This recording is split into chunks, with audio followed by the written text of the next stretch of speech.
Hey, YouTube, how is it going? I hope all is well. Spent electrons first in the house. Sorry, everybody, for the short notice. Lex G, thank you for coming in. This is just a little tease right here. My apologies. We're actually going to do this tonight. So there is all kinds of different things going on. I apologize. It's been at least a couple weeks since I've done any kind of update or video or whatnot. Progress on the giveaway amp pretty much came to a halt. Two reasons. One is you can see I've got a few amps behind me here. I was getting all of these ready here so I could go to AC's place and give him the Cerberus. I still need to work on that video, so that will be out hopefully by the end of this week, if not in the next couple days. So Dale, what's going on, my man? I am back. So, yeah, I was doing a lot of prep work on these guys here to make sure that they were ready to show AC. I had to do some repairs on the Purple Hazel. If you remember, you would see that. I did not abandon anybody. I've just been really, really busy working. Work has been out of control. And yeah, just a lot going on the last couple weeks. For those of you who already don't know, I am kind of an A, B, C, D kind of guy. So I like things to kind of work in order, and I have a very tough time just jumping from A to Z. I don't know what it is. My time management works best when I'm just like, okay, I got this task, I'm gonna do that. All right, I've got that one done. Now I can move on to B. It's not that I can't skip around. It's just not as, I don't know. I feel like I do better work when I can focus on just one thing. So I don't know. That's a me thing. But believe you me, I have not made any progress on anything. So don't feel bad. So the Purple Hazel behind me. Oh, thank you, sir. That was actually in for some maintenance. A tube decided it wanted to exit the chat and was red plating, and the owner decided he wanted to upgrade the tubes anyway, so I did a little video on how to bias it and all that fun stuff. The amp itself is fine. There's nothing wrong with it. It's just one of the tubes that drifted out of its value range enough that no longer could bias it with the current setup it had. So AC is in the house. Glad to see you here. You are an expected character. I do not have any content ready for that yet, but I do suggest that everybody here go visit AC's channel if you want to learn anything about the Cerberus. You may notice that I am shallow 1 amp, and that is because the amp is now in AC's possession. I got to spend a wonderful afternoon hanging out with AC, and we chit-chatted. We played the Cerberus. We played a bunch of these amps behind me here and just hung out. So it was a wonderful afternoon, and he gave me a couple of gifts. I am a lucky guy. Sorry, Andy, you're not much of a drinker, but I am. So we're going to do a little taste testing tonight, and on that note, I'm going to go ahead and start us off with some Glenfiddich here. This is some 12-year. I love the shape of the bottle. That little triangular shape. I didn't realize until after I opened up the canister. I thought the canister was shaped that way. And then I look inside and see that the bottle is, and I'm like, what? Let's go. So thank you. So yeah, we're going to do this right now. It seems like... So I don't have fingernails, everybody. Don't ask. It doesn't matter. But I do have implements. So we will make the implements go to work and make it so I can enjoy my drinky. My drinky poo. Oh, I'm gonna enjoy. You know it. I didn't bring any with me yesterday because I knew I was gonna be driving back home, and I didn't want to make it one of those situations where I'm be like, oh, by the way, I'm staying at your place. So, cheers, everybody, and just thank you for everything. So.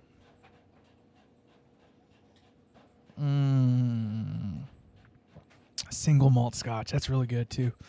So let's just talk a little bit more about the Cerberus. I know maybe some of you have heard the story about it, some of you haven't, but it's kind of a short story, but yet long at the same time, because it took me many months to get that thing where it is.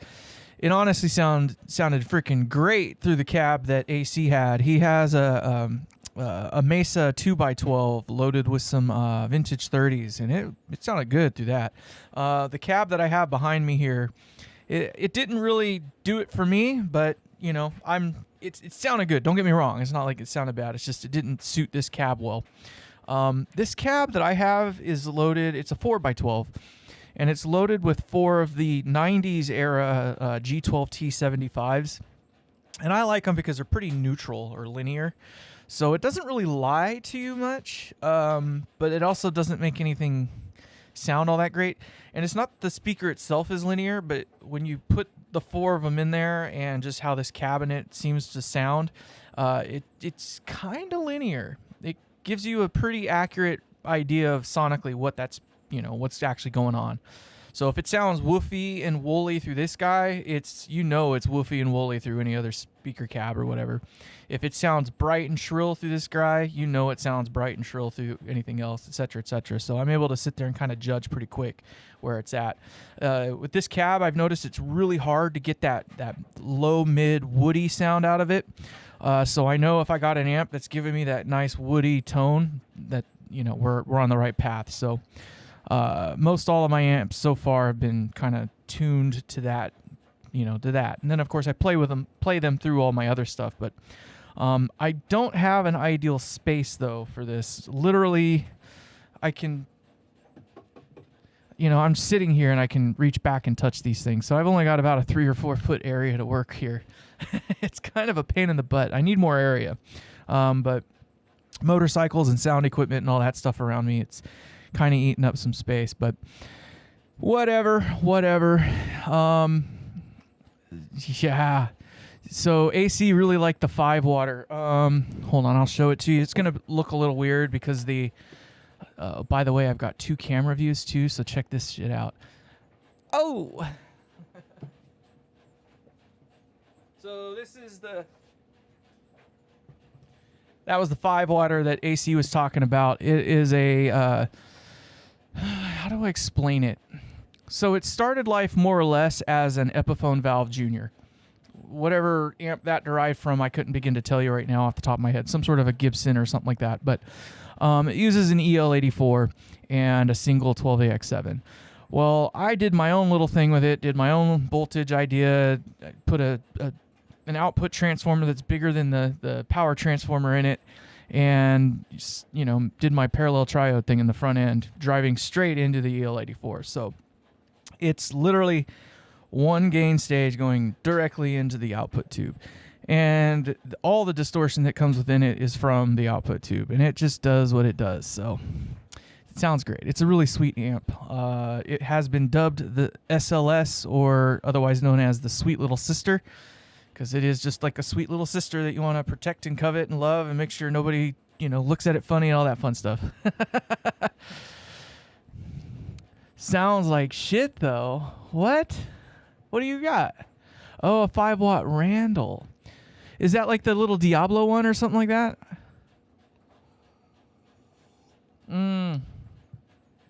Hey, BC Electronic, how's it going? I can tell you what you can do to it that will make it sound badass. It won't do like the Ace or the Champ kind of crunch thing. I mean, this one will get gritty, but it's meant to be more or less a clean amp. We couldn't really get it up past about 12 o'clock on the dial. It's got one knob. It's literally just volume. But so a lot of 5 watt amps have what I call the 5 watt blat, or where it just blats out. Some of that is due to the output transformer, and some of it's due to the just the design in general. They're really trying to get like a lot out of those things, to be honest. Like, they're really treating a 5 watt amp like it's something that it's not. So when you're trying to stuff like full bandwidth through, this something that can't really handle it, it can blat out. Now the other downside is that Class A amps, which generally fall into that lower wattage range like that, it's a different kind of feel to them.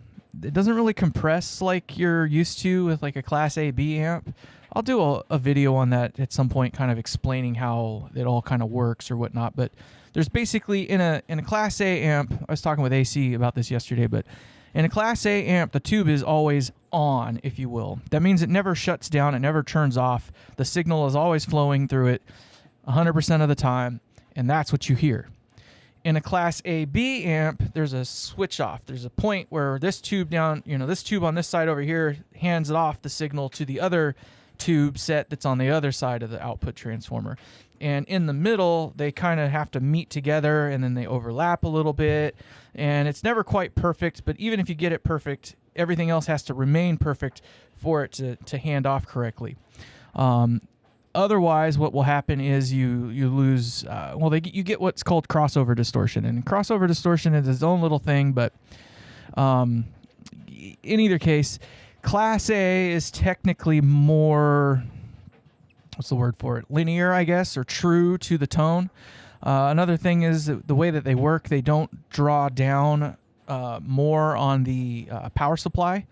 When they're biased to where they should be, which is roughly 100% or right about 100%, you're already pulling all the current that the amp has to give, right? So it can't pull anymore. So the amps don't sag the same way or at all, really, compared to like how a Class A/B amp does. And a Class A/B amp, that tube, remember, we're talking one is turning off while the other one's turning on sort of deal. Well, if they're on longer, if both sets of tubes are on longer, that means there's more current draw. More current draw means the HT is going to come down, which means you get that sag. Not to mention all the other things that kind of go with it. So Class A amps, if you get it right, I don't think you can beat them in terms of how they feel and like the sound that they have. It does sound different, though. When they distort, it does sound different. Some people like it, some people don't. But you have to treat it differently than you would a normal amp. And that's the problem, is that most people just treat it like a normal amp. So, short story. But yeah, the Cerberus, it sounded really good over there with AC. I think he's going to get along with it just fine. I was super stoked to get all the noise out of it. So when it arrived here, well, let's go back even a little further. Andy built the amp, I think it was a couple years ago, 2023 or something like that. 2023, I believe it was. But in either case, the gentleman that he sold it to had an issue with it right away. And Andy, I guess, tried to get him to send it back to him, and the guy decided not to and took it to another tech. Well, the other tech couldn't quite figure out what it was and fixed the initial problem, but then ripped into half a dozen other things apart trying to resolve another small problem that couldn't quite be figured out because whatever. Should have just sent it to Andy. Andy would have fixed the one problem and found the other one probably. But in either case, whatever it is they did, it worked for a little bit, and then the guy sold it to someone else, and it just kept going through multiple hands. It went through at least 3 hands that I know of, maybe possibly 4. I guess technically 4 if you want to count me. But whoever the techs were before me could not get it right. Didn't get it right. Andy came across it. Somebody was putting it up for sale, and Andy bought it back from them. Now, he was initially going to destroy it and take it out of this world. Probably a good thing he didn't. But then he decided that he was going to send it to me to see if I could work it out, because he just didn't want to deal with it. He didn't even want to look at it, put it that way. So I said, let me take a crack at it, and then I'll send it back and we can raffle it off. Well, after a couple months of me not having much love or luck with getting that amp taken care of, he came up with the idea of giving it to AC. And I was immediately on board with that. I didn't see any problems with that. I'm happy with that. And still to this day, I think it was it is the right decision. It was the right decision. So, needless to say, it was not easy to fix. When I first got it, it had some of the most horrendous freaking power transformers and output transformers I've ever seen. I don't know what the hell happened. It looks like it probably had 3 or 4 different sets of transformers in it. A lot of different holes for different transformers in there. So there was that I had to deal with. The switching system is ultimately where the problem for the noise aspect of it ended up being. One of the major things that was a little off with it was that somebody had taken out a couple of dropping resistors for the different nodes. So this amp has like 4 or 5 nodes in it. And somebody decided that they were going to eliminate 2 of them by literally running a wire directly between them.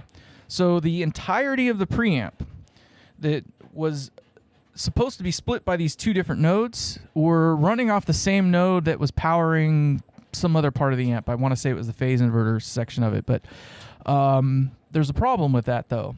You can't run that many tubes off the same node. There was literally 5 tubes running off of 5 whole tubes. We're not talking sections. We're talking entire tubes. So what is that? 10 stages of gain, if you will, ran off of one node. That is an absolute no, will not work. And it sounded like absolute doo-doo. It did not work. So I found that, fixed that problem. Still, the noise was an issue. Did a couple of redesigns on the switching to try to get it so that it was quiet and all that fun jazz. And that still, it helped, but it didn't get it better. And I finally got to the point where I got rid of all the noise. I was happy with it. But then one of the relays kept getting stuck. Hey, Jerry, how's it going, man? Thanks for coming in. And with the relay getting stuck, obviously I was back to the drawing board because you can't, you could turn the amp on, it would go into clean mode, but you'd have to whack it. You'd have to tap the top of the chassis to get it to switch into the dirty mode. I had it where it would probably work 50% of the time, and then after 10 minutes of setting still, it would just crap out again. So then we were on the quest to try to make it so it would switch reliably. Well, that's where I had to come up with a different power supply that did not rely on the heaters or any other part of the amplifier circuitry. Oh, by the way, this thing does all kinds of weird stuff.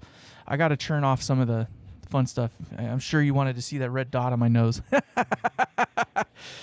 But, thank you, Jerry. I know it's kind of boring. You just watch a talking head and all, but we try to be informative here. But I appreciate you. Damn, that Glenfiddich is good too. Thanks, AC. I appreciate that. But, so yeah, we got the switching kind of dealt with. I had to redesign my own switching board. I bought a bunch of Vactrols and we put the Vactrols together, did the dropping circuitry that I needed for those, and everything's still switched via relay. So I'm using a relay to switch the Vactrols on and off. It's just the Vactrols, of course. It just works all the way around. Either way, separate power supply that powers the lights and the Vactrol board. Everything's happy now. So, quite smitten with that. And then of course the cabinet itself just came out gorgeous. I think AC can speak to that himself, and I'm sure if you go and check out his channel, he'll have a lot more videos on that amp, and you'll get to see a little bit more detail about how it looks.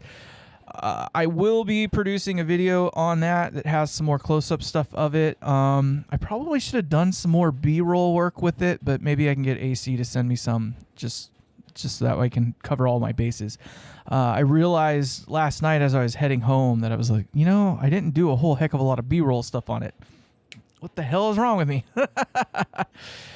But I wasn't trying to take much credit, or I wasn't trying to focus on my work so much. I was trying to make it more about the amp itself, and kind of, I don't know, maybe I lost sight of the whole picture of things. I don't know, whatever you want to call it. But aside from that, I was also ordering some parts.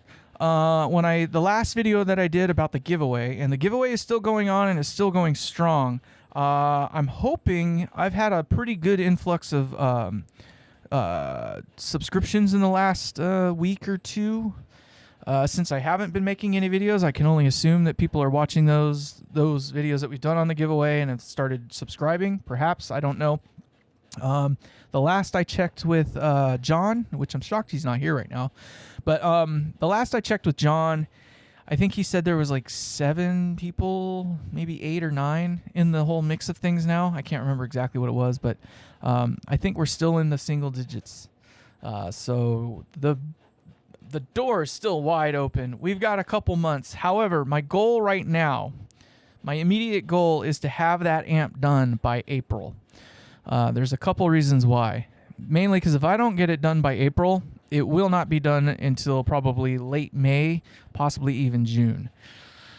So April, I don't know what it is. Sometimes the skies just align and it just says, Luke, guess what you're not going to do? Anything you want to do. I have like a half a dozen shows that I'm going to do live sound for. and it's just kind of like one of those things where it's like a friend or a particular type of event. I got an Easter show that I'm doing. I've got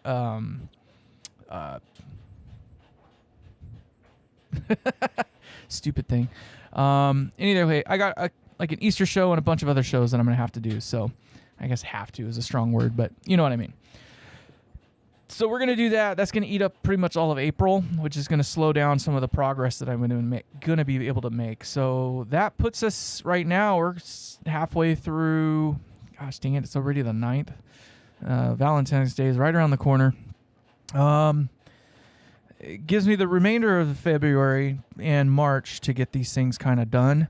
At least if I get the amp built, I think we can get a pretty good idea. Hopefully there's not too much R&D work I got to do. My hope is that it's going to go together kind of like the Peacemaker did, and it just works really well right out the gate. If we can manage that, I think we'll be golden. So, no, I don't, Dale. I'm not that famous yet. It's crazy to think I broke 3,000 subscribers at the first part of last week, and I think I'm up to like 317 now. So 17 subscribers within like a 1 week period is pretty good for me.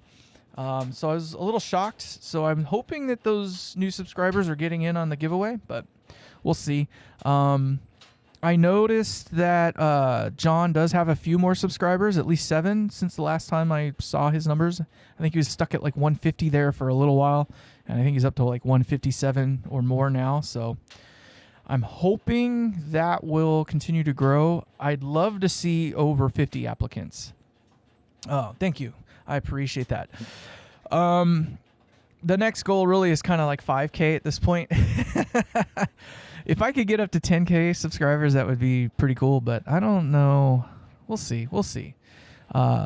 This kind of content honestly doesn't appeal to most people, which is kind of unfortunate. But, I mean, yeah, we kind of get to talk a little bit about the news and what's going on and stuff like that, but it's only interactive because of the people in the chat. So I like it, but I know it's tough for some people outsiders to want to come in and watch this. So yeah, I know that the amp itself will go pretty quick. I'm going to be honest when I tell you that once I start drilling holes in the chassis, it's not going to take too long before it all kind of culminates. I mean, within a month, I'll have the amp like playable, and provided that there's not much, R&D or back and forth, fine tuning and stuff like that. Like I said, the Peacemaker just kind of came together and worked really well right off the get. So if this one goes that way, it'll be done pretty quick. The chassis, now that I kind of have a way to do it, I only got a couple decisions to make as to how I'm actually going to do it, whether or not I'm going to do the faceplate style like this one here, or if I'm going to go with something similar to like the Cerberus, where we just put, we emboss, whatever you want to call it, something into the mirror and just backlight the mirror. I'm kind of thinking the mirror, backlighting the mirror might be the way to go in the future. I honest to God don't really like the faceplate. It's kind of a needed thing in order to protect the tubes, but I don't know. I gotta work that part out. That's another thing. But now I know how to do both parts, and I can engineer in some of the other things. So one of the things that kind of bummed me out about the Cerberus was that I wasn't able to put the side plates on there that I normally do for my amps. This one's coated with walnut on the inside, so it's got a veneer on the inside. And I use that, and I can cover up wiring and all kinds of other stuff, right? 4x12. Should I get that? You're going to want to get one that will produce or handle 100 watts per speaker. You need at least, you're probably looking at like buying. So here's what I would do, honestly, Dale. This is what I would do. I would get an empty 4x12 cabinet, or buy one that already has the speakers and then sell all the speakers in it, because you want to have more than 400 watts available. Now the downside is you got to buy 400 watts worth of speakers to replace that, and those aren't cheap. But I think the Celestion has quite a few options that breach the 100 watt mark. And the only downside with 100 watt speakers is, for the most part, not always, but for the most part, they're generally a little darker. There was a new speaker that just came out. I would love to check it out. It's the God dang it, where's John when you need him? There's this company called not Schroeder, or Shire? No. Sean? I don't know. There's some. It's like SHORN or whatever. When I heard the name, I thought instantly of the guy from Boston. That guy, right? I can't remember his name for the life of me, but in either case, they're not cheap. They were like $300 a piece, but they were 100-watt speakers, and I believe they were they might be neodymium, but in either case, they sounded brighter. They sounded more like the old school Fanes, and being that your amp is a high watt styled amp, like the Fane kind of sound is probably more what you're up to, but you're looking at 369 and like $1,200 in speakers. It's not cheap. But there's no cheap way around it. Otherwise, you're just never going to be able to turn the amp all the way up because, obvious reasons. You don't have enough wattage for it. Wait, Liederman is in the house? What? Did you stop your game just to come here and say hi?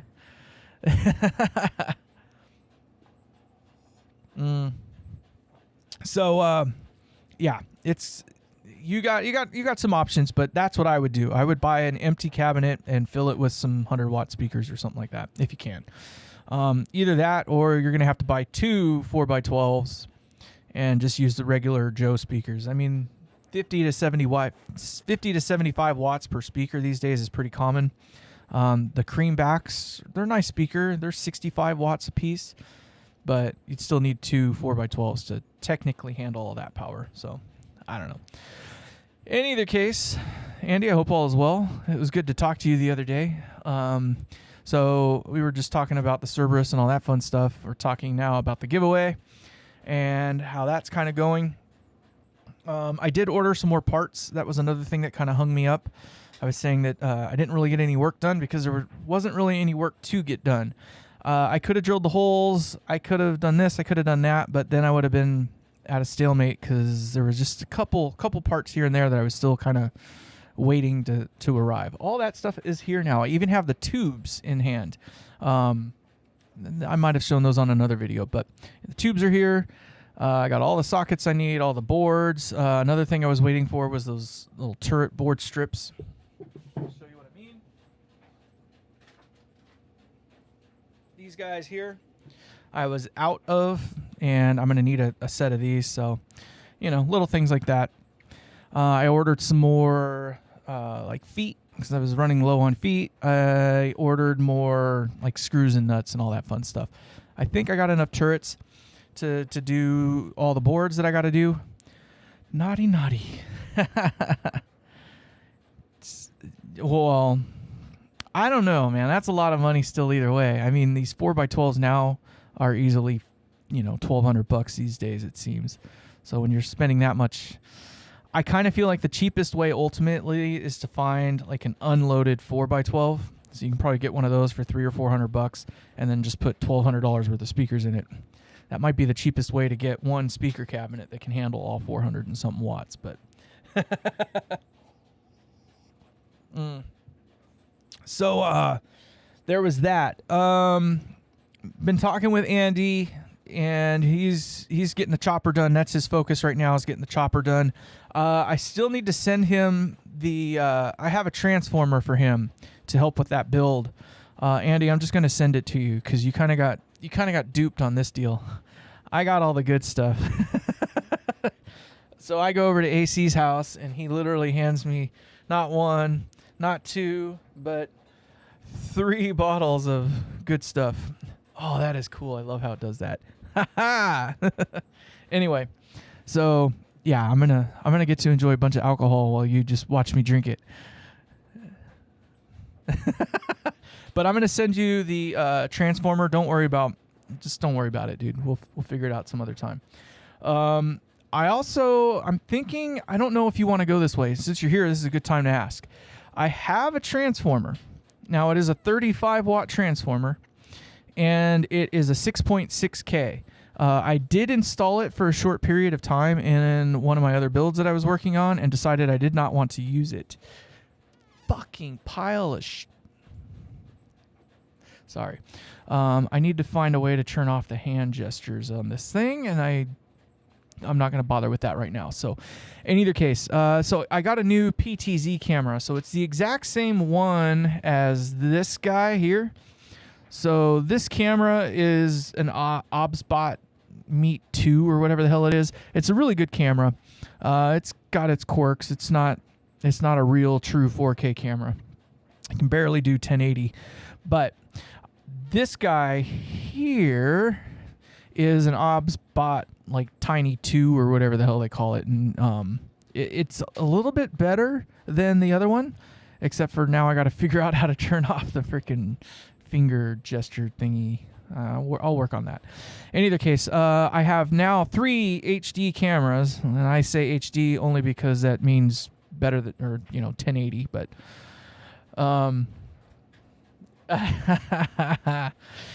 But so Andy, do you want this other transformer? It is a 6.6K and it's rated for 35 watts. It's basically something that would be used for like a train wreck or something like that.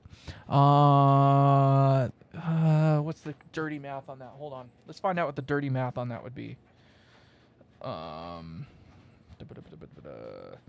So if you go with the transformer I'm sending, you would have 300 times 1.414. So at least 424 volts. You're probably going to land at like 390 on the plates. So 390 times 390 divided by 6,600. That would be a solid 23 watts of power on the short side. So that's realistically, you'd breach 20 watts, no problem. Probably get closer to 25 watts. And you'd be still within a safe margin with this transformer. So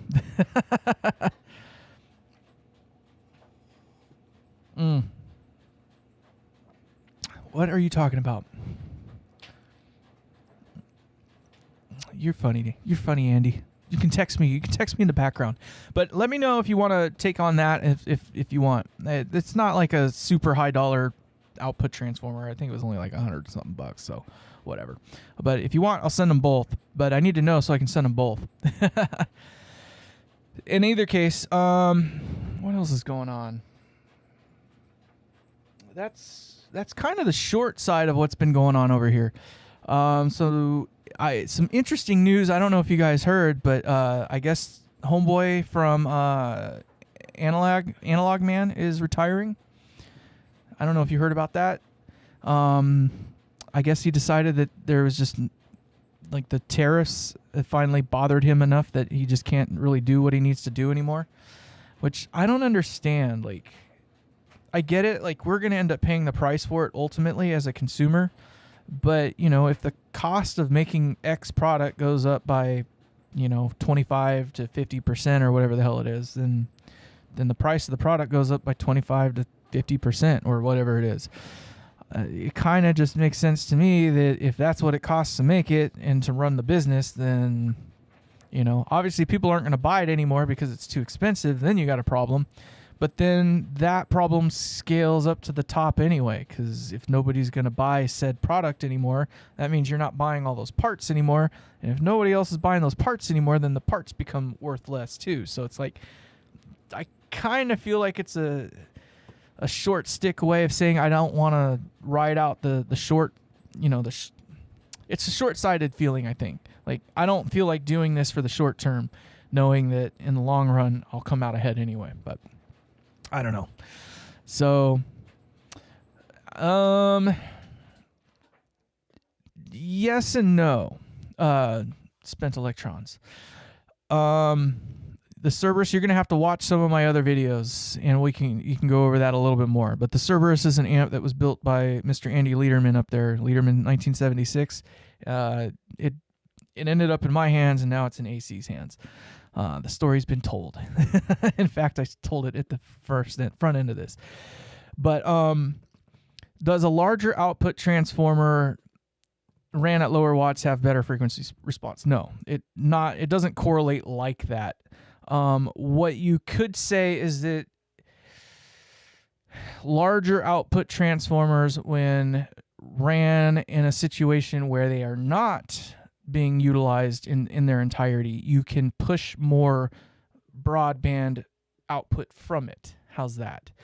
You have to think of it like this, each transformer has some sort of a frequency response. Let's say naturally it starts to roll off at 80 hertz. Now, obviously, it's rolled off at 80 hertz at its rated power, right? So if it's rated for 50 watts, anything above 50 watts, you can kind of start to imagine that there's going to be some sort of saturation, right?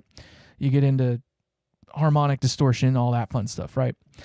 Well, when you're running it at a lower wattage, let's say, it's rated for 50, but you're only pushing 25 out of it, that means you have some headroom left to then broaden your frequency response. Now, it's still going to follow, where its natural curves are, but that means that you can push more of those out of band frequencies to try to linearize it, if you will.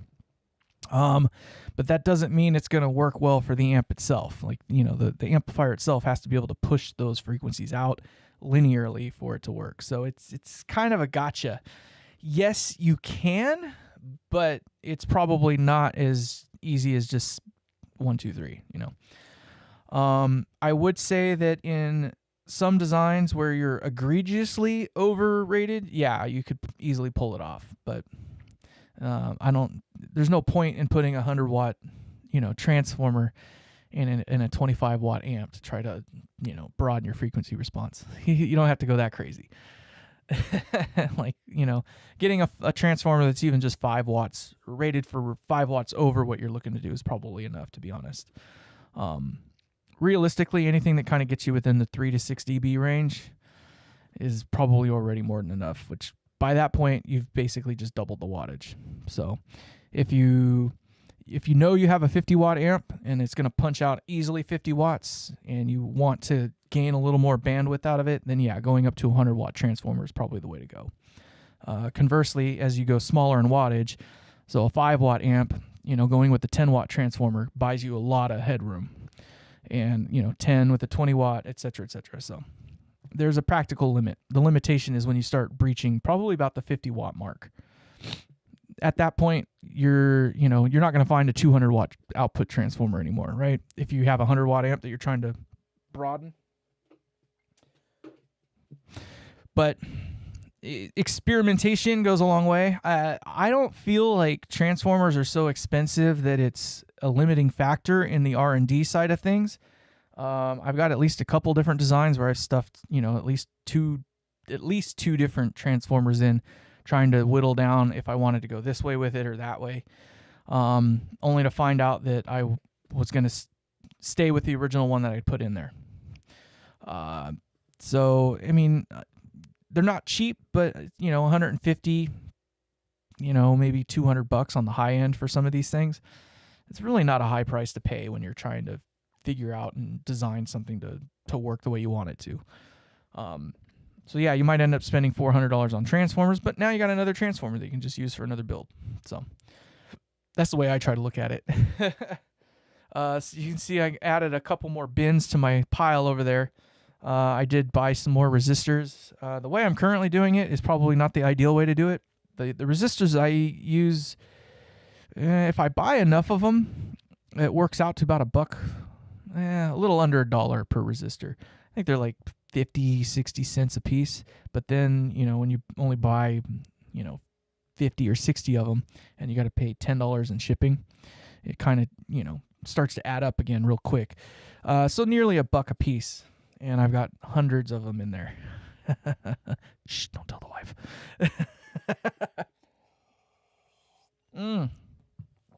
Angry Tube Man, you changed your thing. It's so weird.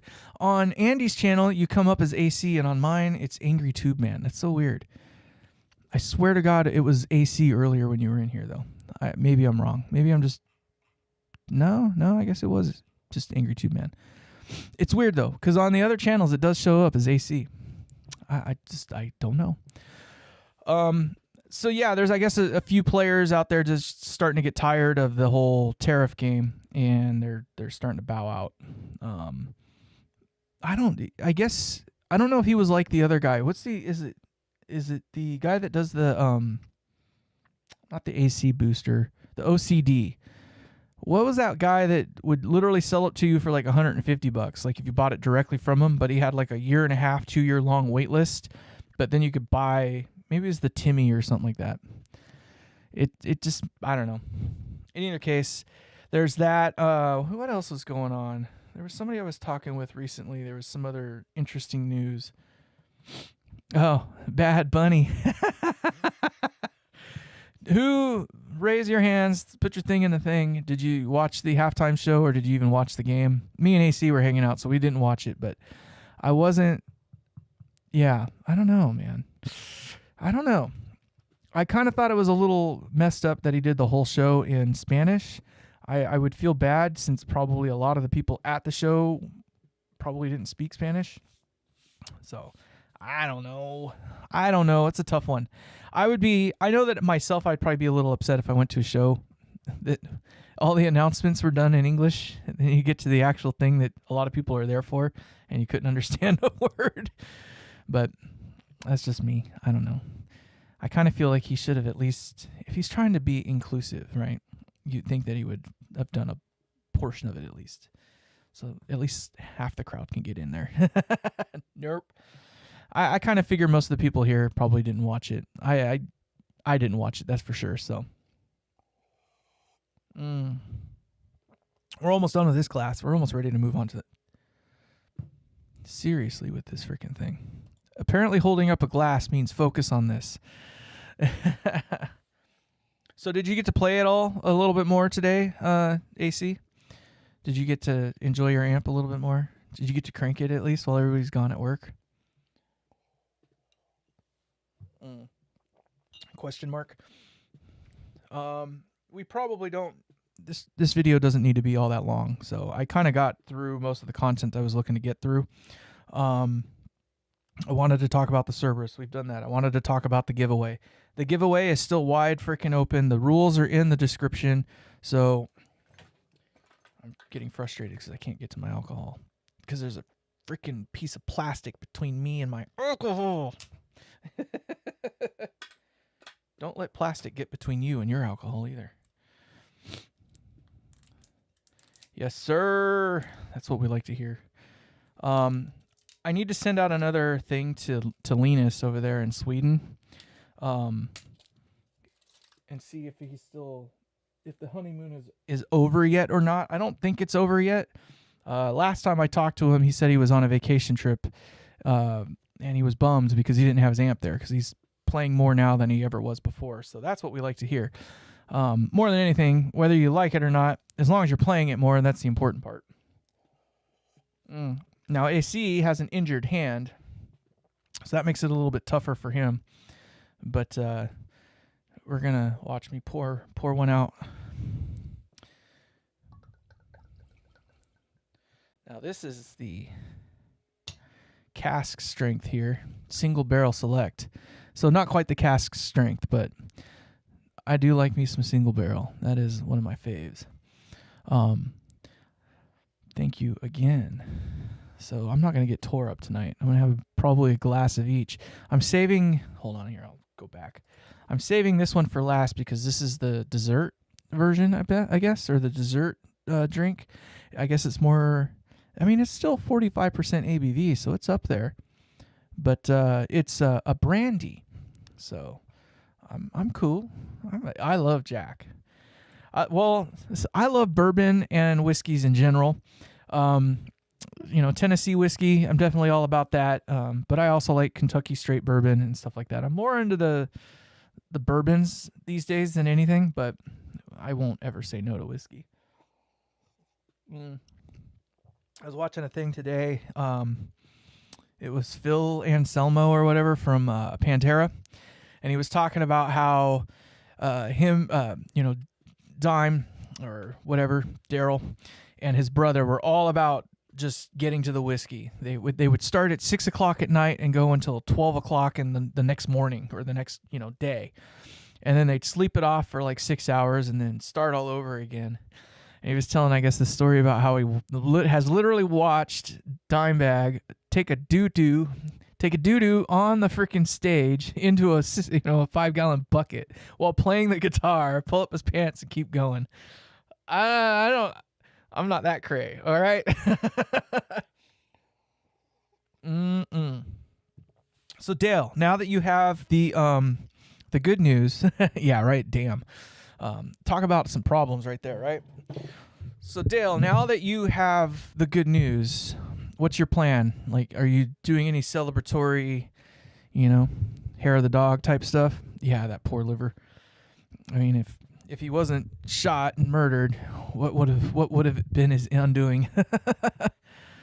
What is going on, Mr. Vessel? Good to see you. You're a little late to the party. We're almost done now. I'm kind of shocked. It's already been 47 minutes, to be honest, which is kind of baffling me. Time always seems to fly when I'm doing these things. I wish I was doing something more productive. So I guess we can kind of talk some of what I'm disappointed in myself about lately. I've been a little frustrated with myself because I've not been that productive lately. I got the sheet metal that I need to bend for a part on the giveaway amp, and I had ordered up a bending like a die and brake so you could bend the metal, and I ordered it fast thinking I was going to get to it right away. It's been sitting here for 2 weeks and I haven't did doodly squat with it, so not yet. Oh, why does that not sound like fun? Why does that not sound fun? So they want to fill up like an area with water, it sounds like, right? And then go in there with a scope and check it out. Am I correct in that assumption? Because I'm looking at hydrolectomy, and to me that means fill an area, a cavity with water, and look at it under microscope and lens. Ugh. That does not sound like fun either way. But I have not been that productive. So I haven't even looked at the schematic. I am pretty settled on what I'm going to do with the giveaway amp. There's a lot of people asking me questions, and there are some naming conventions that have been presented to me. John is not here, so I don't get the freaking Sideshow Bob going on right now, but he sent me a list earlier. He wanted to he's being a little brat, of course, but he's like, how does AC smell? And I'll say it right now. AC smells wonderful. So there was that. And then he said, for the naming of the giveaway amp, he's suggesting the high roller. So it's kind of a high watt. And he still kind of does tease me about, me rolling budget dice, which is totally untrue in either case. I'm not rolling no budget dice. Okay, hold on. I have to have I don't even want to know what that word means. I know what the other one means. I mean, that doesn't sound like fun either way. But I can tell you, you don't lose anything when if they have to take away any of those connections. I'm speaking from experience over here. Just saying. They can leave them in there for you. But yeah, you're going to be all right. You're going to be just fine. But so yeah, he was thinking the high roller because the budget dice, yada yada, and of course we're country western theme. He's like, well, you got Nevada right out there, so why not the high roller? And I'm not against it, to be honest. I could see that being a way to make it work because I can put the fuzzy dice. But it is a little kitschy, I guess, if you will. I kind of like more classy. Of course, you can kind of tell that I try to go for classier. I don't have. I guess this one does have purple hazel written on it, but this one was more like a commission type of deal. So, somebody literally is like, I want you to make this and I want it to have this. I'm not really trying to do that. This guy's a very close and well-loved friend, so there's no reason not to do it. But when it comes to amp building in general, I'm not trying to make every single amp be like a one-off or, you know, like, hey, I want that amp, but I want it to have this. I'm trying not to do that. In and out in a day, so yeah, okay.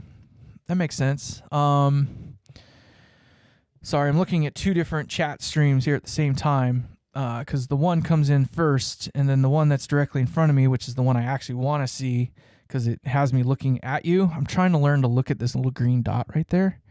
I'm really trying to learn how to look at that thing. It's kind of hard to do because you're always trying to look at what else is going on. Okay. Well, I know it's going to go good, so have no fear. You're just in there, and then afterwards go have a beer. All right. Makes sense to me.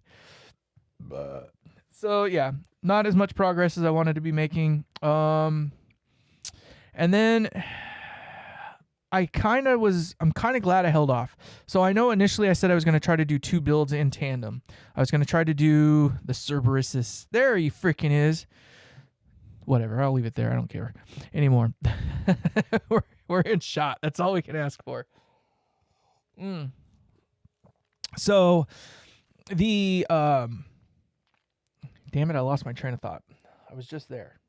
I had it. Ferk. I hate it when you lose. You know when you lose like your train of thought. I was there. I had it. But wish I had the rewind button so I can just listen back to what I just said. Somebody remind me, what the fuck was I just saying? I squirreled on myself. I hate it when I do that. Maybe I need a couple more of these. That'll slow me down. So yeah, I was saying that I hadn't touched the even the schematic on it or anything like that. Oh, I was talking about doing the 2 builds in tandem. I'm probably not going to do that. So here's why. I realize it's already going to be hard enough to do the 1 build live. I can only imagine how difficult it would be for me to try to do both of them live and have any kind of continuity for either one for you guys, the viewers. And what I mean by that is you're gonna get the notification that says live, and you're gonna ultimately think either one or the other, right? But that's the thing that's going to be confusing to you, is it's going to be one or the other, not the one that you probably actually want. I mean, it's just building this amp again right there. So there's nothing new or different to it that you haven't already seen or can't go and see. I like to document it because there are some things that I've been doing differently now than I was even when I built this one. Just slight different little variations that, you know, changed how it's done a little bit. I'm not doing the wide chassis like this one anymore. I'm going to do the narrower stuff that would fit literally like these ones do here. Really, that thing is just being a pain in the butt. It likes to follow the fingers. But you can see how it fits on the thing. Oh, well, at least it can go over there just a little further. Okay, I'm going to have to get good at this directing my camera thing. Let's see what we can do here. Come on, ready? Can it do it? Oh, yeah. See, there you can see. All right, I'm sorry. You're watching me in real time learn how to utilize my own equipment. So, yeah, there's that. So what I'm going to do now is I'm going to do the obviously the giveaway amp is going to be done live in perpetuity and in its entirety. That one's going to be very, very brutal to watch. If you're not into long form videos and watching somebody struggle in real time, that's probably not going to be the series for you, but you'll at least know what goes into it. Again, the primary purpose for the giveaway amp, this particular series, is to kind of try to grow the appreciation for this craft and, you know, just kind of show where the money's going, like what it is that you're spending all that money on. Make sense? I hope that makes sense. I think it does. But as for the other one, that's for the guitar tech for Mr. McCartney. That one's more just kind of a thing to just document how I'm doing it, right? It doesn't need to be live. I can put it in a build series. It doesn't have any particular name. I need to come up actually with a name for this amp in itself. Right now, I'm just kind of thinking of like the L1 or something like that. Of all of my builds so far, this one is still my favorite. It's the most versatile of the amps that I got in terms of what it can do. It's got what I feel to be the best cleans. AC and I didn't really get to play with it much the other day, and we didn't really expose how the cleans really worked on it. But as far as the cleans go, it's a lot like the SLS, honestly, AC. It does the beautiful cleans thing. But it's got that bite to it, as he says, AC that is, and it has some grit, you know what I mean? So you can punch it there. It can go from 0 to hero at the sweep of a dial, or punch a pedal in front of it, whatever you want to do. So as an amp goes, it's pretty dang versatile. Some of my other designs, these two here, he liked the Atlas, and that's the Atlas there. Let's see if I can get this thing to figure itself out. Here, over here, right there. Over here. No? Over there? That stupid freaking thing. User error. There we go. Anyway, so the Atlas is probably never going to make it to actual production. I don't think I'm ever going to be able to sell this thing. It's pretty heavy, and AC can, confirm that. The topology of it, while cool, it's similar to the new Bad Cat Era 30 in terms of its topology.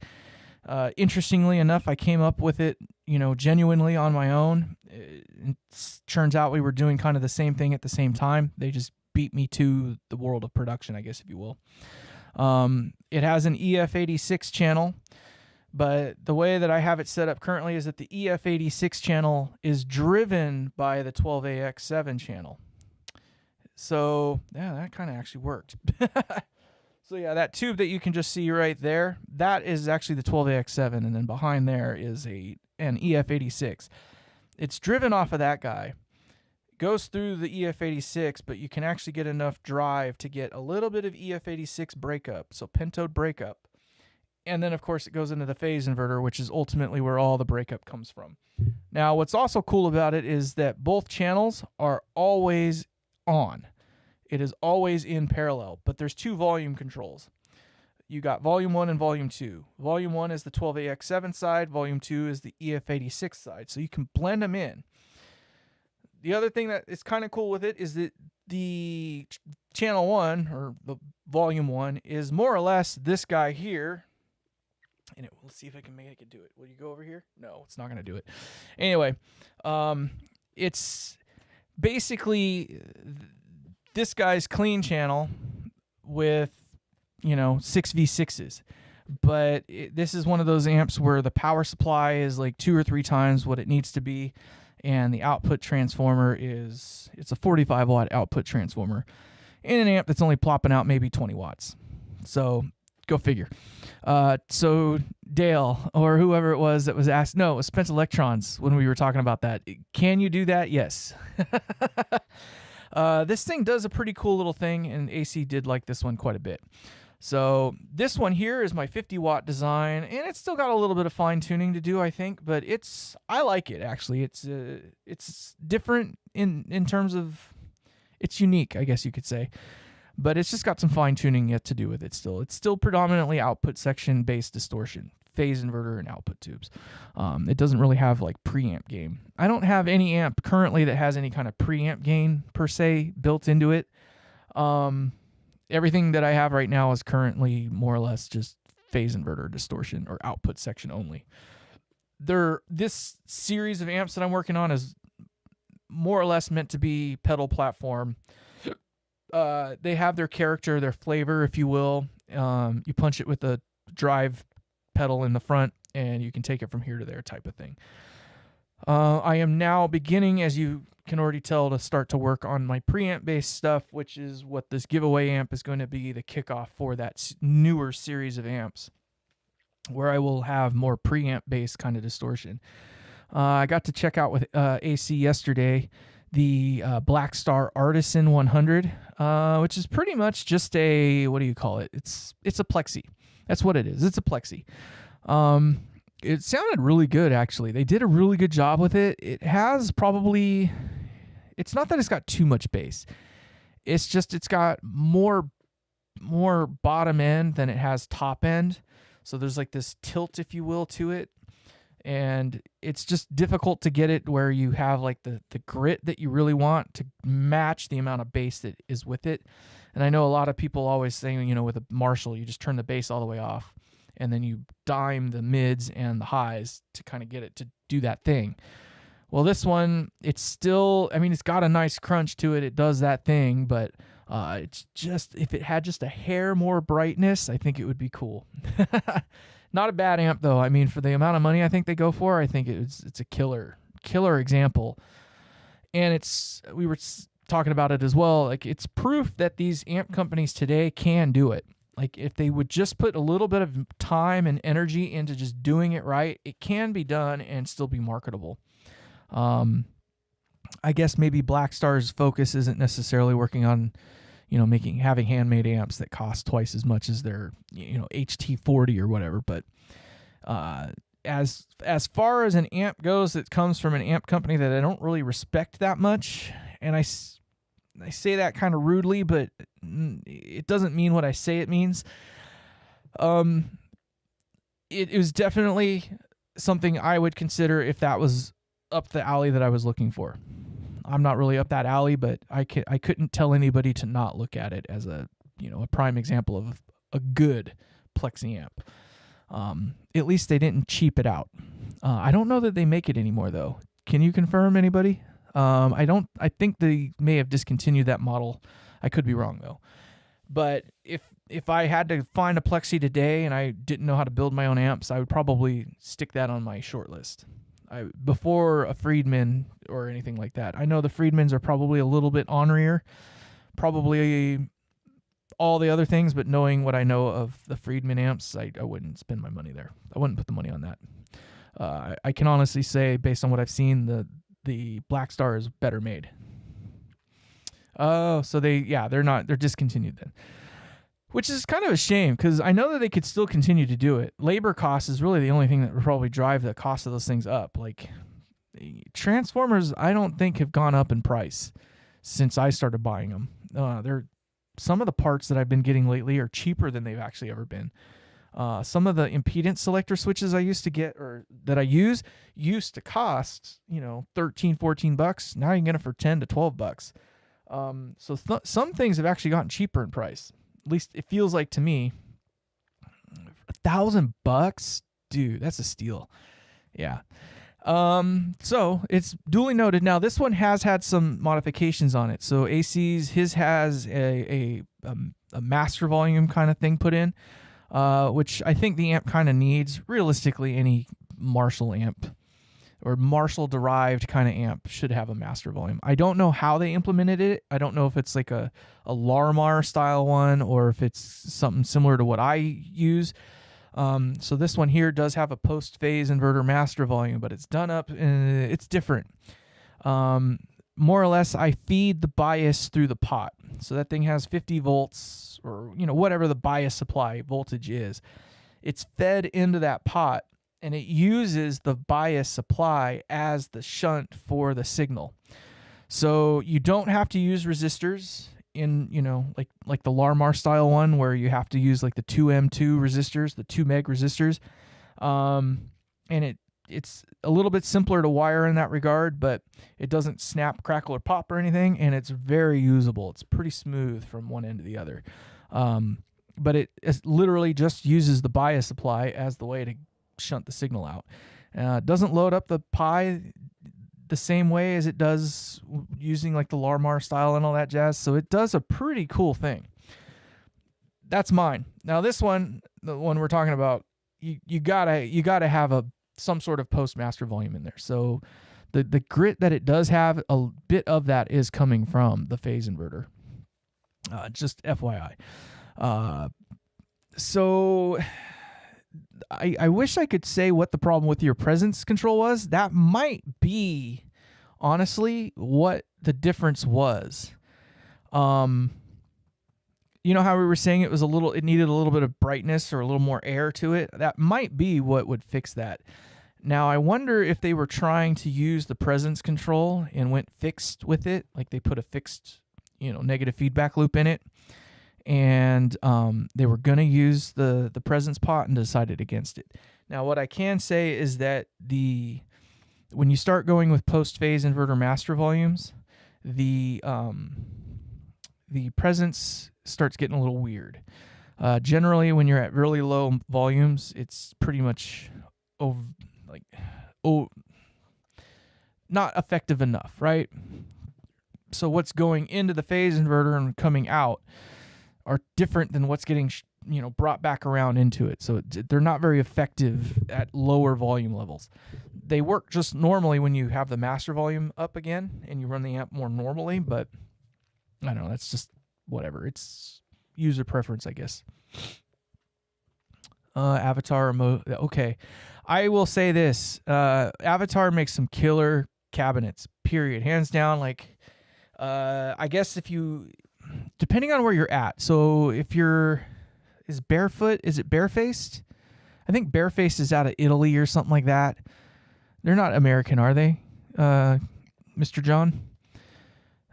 I know that there's Zilla is Zilla Cabs. They are British, so it's probably easier to just go with them if you're looking to get some cabinets from that side of the pond. I believe Barefaced is also European. I guess that's the word I was actually looking for. But Avatar is American, and they do a killer job. I have one down here, and I love it. I'm going to be very honest.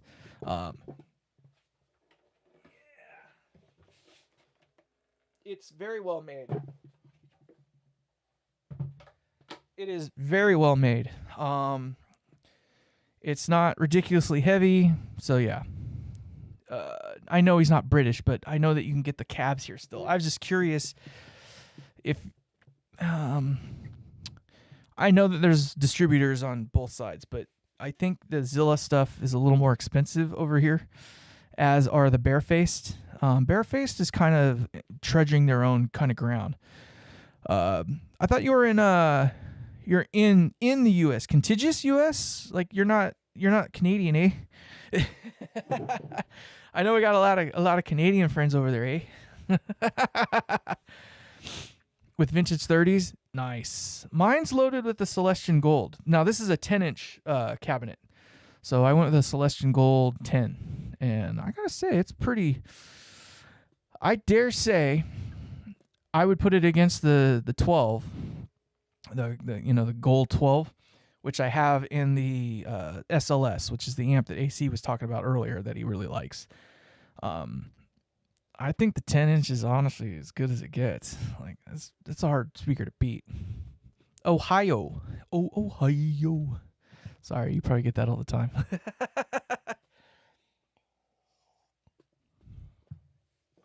Oh, you got a 4x12? Damn. V30s for breakfast, huh? I don't know. I think it depends on what you get. So I know that Celestian's been going through some crap lately. They are a British company, but they started sourcing early 2000s. They started sourcing out to China. And I know that the vintage 30s went through a period for a minute where everybody was very upset with them because the Chinese made ones were definitely not, like the British made ones. I have a pair of the G12Ms that are very much the Chinesium ones. They sound all right. They're just brighter than I'd like them to be. I've been debating whether or not I want to go with the actual heritage ones, the British made ones. But damn, it's a lot of freaking money. Like $300 a speaker is a lot to trudge out there. And I've been on a speaker buying spree lately. I've got two speakers that I haven't even taken out of the boxes yet. I got a Creamback Neo and the Creamback 65H. So it's the heavy version of it. So I got those two that I need to get a cabinet built for. Then I picked up the two different golds that I got. I got the 12-inch and the 10-inch version. I've got two of the Heritage, not the Heritage, what are they? The anniversary, 70th anniversary edition ones that they have.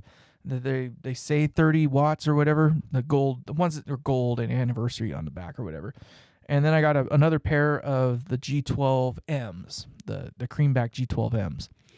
So that was all purchased within like the last year or two. So I've spent a lot of money on freaking speakers and cabinets lately because I did buy this Avatar recently. But after hearing the Mesa 2x12, I'm kind of half tempted to just bite the bullet and spend the money on one. They had one here in my area for sale at Guitar Center, and they wanted a pretty hefty sum for it. I think it was like $600 or $700, but I mean, I think it sounded good enough that if it actually came with the Heritage version or the British made ones, I would go for it. Knowing now what it actually sounds like, having had a chance to hear it kind of myself in person, but too much bass. I don't know. Like the G12Ms, to me, they're pretty full, almost too full. It's a lot of bass, like you were saying. They could use a little less brightness. It's got plenty of brightness, but it's in no more of the gritty side of things, brash, I dare say brasher edge of things, which is great because it helps it pop through the mix a little bit. It's just a little bit honorier than I'd like them to be. Now, when I was listening to examples of the G12H, or the Creamback H version, I thought it had less bass than the M's and a little bit more highs, but the highs were shifted a little bit, further out where it was a little less brash and a little more glassy, I guess is the term I would use, like airy almost. But I don't know. I haven't had a chance to actually check it out yet. I don't mind having the bass, but I guess it kind of depends on the speaker cab itself, and then of course the amp itself. So is better than okay. Well, I got two of this. So the problem also that I have is that I've got like this pretty eclectic selection of cabinets. God damn the thing. I can see the green light when it goes and wants to shift over, but whatever. It's moved into a spot I can deal with. So these guys here that one there is, hold still, you pile of shit. So that one there is loaded with the G12, the anniversary edition things. These Duncan cabs here have the G12Ms in them. And then the 4x12 that's literally right behind me here. Oh my God, it's not gonna play off the rails. Anyway, so that 4x12 is loaded with the G12 T75s, and then down there in that little Hughes and Kettner, the velvet colored. Oh my God, it's the most horrible cabinet ever. But it's a unique cabinet though. So it's a 2x12 that's ported. So it's sealed, but it's ported, and it's oversized as well. So it's got a neat, like, mid-range growl to it. I can kind of understand why they went the way they did with it.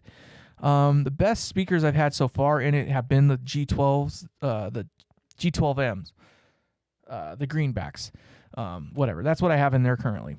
So I've got two different variations of ported cabs. The Duncans are ported, and get over here, you pile. And then, of course, a 4x12 and a 2x12. The 2x12 was made by the cheapest of the cheap things on the planet. I'm shocked it sounds as good as it does. It really likes the those little anniversary edition speakers that I got in it. But the only cabinet that I kind of consider that I have that's somewhat normal is my Avatar, which is the 10-inch. It's a 10-inch version. If they had a 12-inch, I would have bought that one, but I was kind of actually looking for a 10-inch because I wanted to test it and see kind of how it would work. But in either case, whatever. I need to find. I want to get a convertible. I'd love to. I know that the Mesa isn't. It's not a convertible. It's sealed, but it would be cool if they had a convertible version of it. But the last thing I need to be doing right now is spending more money on speaker cabs, to be honest. Until I get some more space here. I'm in debates on whether or not I'm going to sell off most of my sound equipment. I've gotten a few offers. More or less, I've retired out of doing audio, and I'm trying to force myself into that retirement. I keep getting pulled in, is what it is. So everybody knows that I still own the stuff. So they're like, "Hey, man, we got this show. Can you do it? We'll pay you this much." And it's usually enough to make it where I can't say no. And then I bitch and moan at myself because I end up too busy to get all the other stuff done that I want to get done, or like heaven forbid one weekend I don't do anything at all and bed rot or something like that. So I want to get to a point where I have literally just the smallest of small PAs where it's just a couple of 12-inch speakers and a couple monitors, and if I can't do the show with that, then I'm just not going to do it, type of thing. But I have, subs, and I've got a pretty nasty little system for somebody who's just a guy that runs his stuff out of a garage. I've got 8 monitors, and they're all the same, and they're all self-powered, they're all coaxial, and they're all about the RCF NX12 SMAs. Those things are like $1,700 a piece. When they were making them, they finally discontinued them, I think last year or something like that, but they are not cheap. And I own 8 of those freaking things, and I'm like one of the few people in the area that even owns that quantity of a single speaker type to that level. So, what's that? Oh, okay. Let him make his own things, man. If you're trying to go cheap, I think I kind of gave you the cheapest answer you can get, which is to just buy an empty cabinet and then find 4 100-watt speakers. The downside is generally speaking, the larger wattage speakers, 100 watts plus, are darker sounding. With the exception of those ones, and dang it, where are you, Grant? So, John, what is that company, that speaker company that you were talking about the other day? Shone or Shone? I can't remember. Hold on. We're going to work this out right now. Excuse me while I whip this out. It's like Shune speakers. No. Sun, Hearts, and Minds, no. I can't remember. They're like the Fane, but basically they're modeled to be like the Fane speakers. That's why I was talking about it. EV12Ms. Those will work, but they're all used. You can't buy the real new ones anymore. I wish I could remember the name of this freaking speaker, but it's basically like a Fane style speaker. So it's bright, but yet still full sounding. And it's about $300 a piece. So they're not egregious. Let me see here. Let's look up what EV12Ms. Is that the ones? Is the EV12Ls or Ms? L? EVM12L. EVM12L. So, yeah, the legendary yada, yada, yada. So those are 200 watts a piece because they are actually PA speakers. But let's see here. So the current option that they make, which is like a black label version, it's not the real deal, but those are $300 a piece. There's a used one for $500, and it's actually the real deal one, not the fake, reissue versions. Yeah, one 4x12. Then you're gonna have to get multi 100-watt speakers. Yeah, so you can go with the EVM12Ls, but if you get the black label, the new reissue versions, they're not the same. They're not the same as the old ones, but the old ones are going for $400. Yes, sir, I'm listening. You can talk. Pay attention. I'm paying attention. So that's the new version then. No, I don't know why this thing's trying to get me over there, but there, whatever. Go to site. I'm going to break away over here. So these are the classics, I guess. Okay, there's still $300 a piece, $279. But are they like the real ones? That's the Q mark. I did click the link. I'm looking at it now. They are the aluminum basket. CE though. 200 watt, 8 ohm. Yeah. God, I wish I could find this other speaker I was looking at the other day. Fane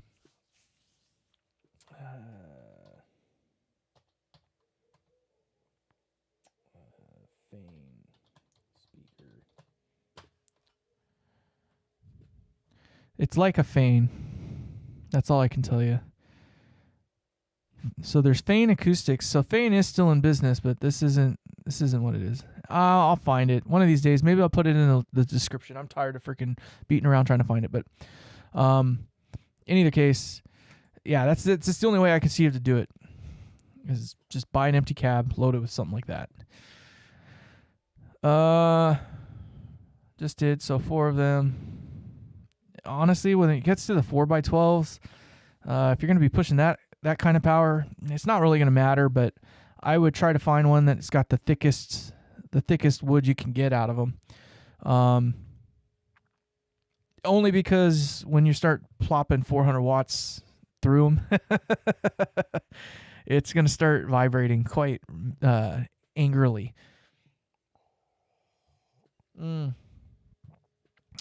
Oh, Miss Huckleberry. Yes, this is me.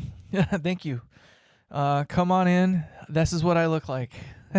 You can put a face to the name, I guess you could say. I've got multiple accounts, so I've got 2 different Luke Geist accounts, and then, of course, my A-Tech account, which is what this one is here. But, yeah, this is me in the flesh. So, good to see you. I'm glad you came in. Thanks for stopping by. Yeah, I don't like the oversized 4x12s. The wider the spacing on the speakers are, the weirder it gets. So buying the standard size, and I also like the slant backs. I think those are also smart. It also does help too with kind of making the cabinet sound a little more neutral, because you're kind of breaking up one of the faces. Yeah, there we go. It's following my hand gestures now, but because it breaks up the cabinet a little bit, it's a little more rigid because of that too. So that is just my opinion, whether you go with that or not. I know a lot of people like the Mesa 4x12 with that oversized box that they got. To me, they always sound really boxy and just woofy, because it's literally a freaking box. But the speaker spacing does have a difference in the effect that they have. So, yeah, caveat emptor, I guess, is the term that they use. Randy Bachman from Bachman Turner Overdrive. Bachman Turner Overdrive. I remember listening to them when I was a kid. I still listen to them now. I'm not going to lie. I'm old. And then, yeah, right? It probably won't take too long for the cops to show up after that happens. But yeah, you knew it. Of course you did. Oh, no, don't get a Randall cab. Don't get a Randall cab. Anything but that. Honestly, Avatar is really, really hard to beat. And especially since you can buy an open or an empty one, that's going to be your key thing, is buying an empty cabinet. So let's just go to Avatar. Speaker. Let's see if they even have. They sell Fane speakers, actually, even. They got a Crescendo AE, which is kind of like an old school one. It's a Fane version anyway. But anyway, what do we got? Cabinets. Do they have a 412? They got a 212. They got a 212 vertical. It doesn't look like they do 412s anymore. They used to. I think they got out of it. So the largest you can get from them is a 212. So I guess Avatar might be out of the running at this point. Don't buy Seismic Audio, because they do sell them, but don't buy Seismic Audio. Anything but that, Dale. Anything but that.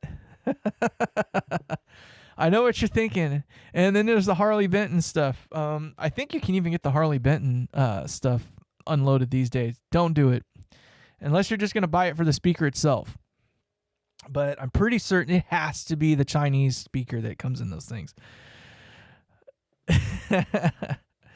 But anyway, so yeah,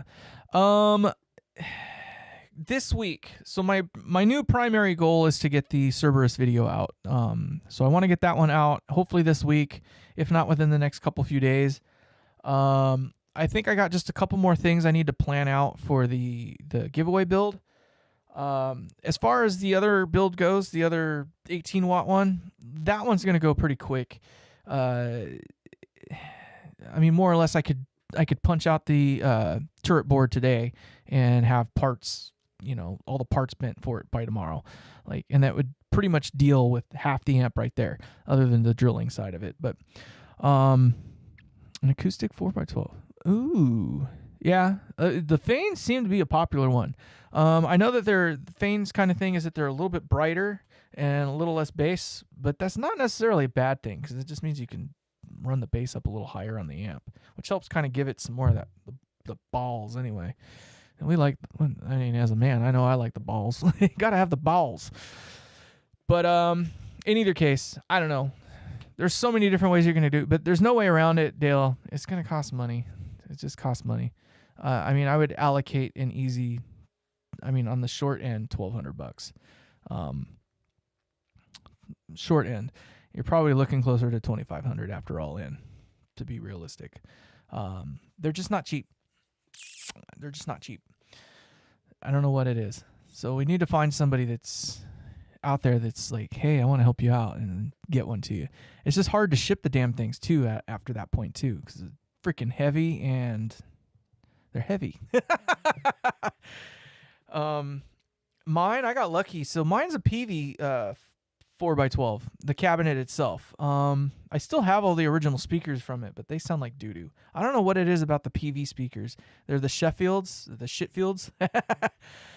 They were always thin, and they had this nasally kind of like honk to them, which I guess is great because they do have like this nice rip to them, and they're not overtly bassy, which is also helpful in a live situation. But with the Triple X that I owned, that I ran them with, I was like, okay, I got the full Triple X rig, right? It'll sound the way it was intended to. I always thought it was just too much honk, like too much upper mids to them, and it sounds great because it has that nice fluid lead to it and that nice rip, but I like balls. I want thud, I guess is the term for it. When I do the palm mute stuff, I want to feel it. I don't want it to just go clank, that sort of thing, But F70. Okay, yeah, the Fane 70s, yep. Oh, the 25 Alnicos? Okay. So the downside with Alnicos, though, is when you start driving them, like when you start pushing them the whole way, they start doing some weird... They compress a little bit, but they also break up a little weird, too. They have I guess it's more boutique-y in a way, but it just doesn't do... It's not the same as the ceramic speakers. I don't know. So I'm not a fan of... I like the way Alnicos sound when they're in their linear range, like quiet and clean. The boutique-y kind of hollow and round and like three-dimensional sound that they have, like you can't get that with a ceramic speaker. I don't know what it is, but like these Celestian Golds I got are killer for that kind of thing. Like they just have that nice warm sound. They're bright, but they're not too bright, etc., etc. They sound boutique-y, but I think when you start pushing them towards their limits, that's when they start to show their colors a little bit too much. They start getting a little ugly. It's like when you turn a girl up to 11 and she's at the bar. She starts jumping on the bar and starts dancing on the pole. All of a sudden she starts losing points, kind of thing. Woo, Girls Gone Wild, that kind of crap. That's what it's like. They're great when they're normal, but when they start going off the rails, all bets are off. I like mine classy, all right? I'm childish enough for the two of us. Sorry, Huck. You're in a man's show right now.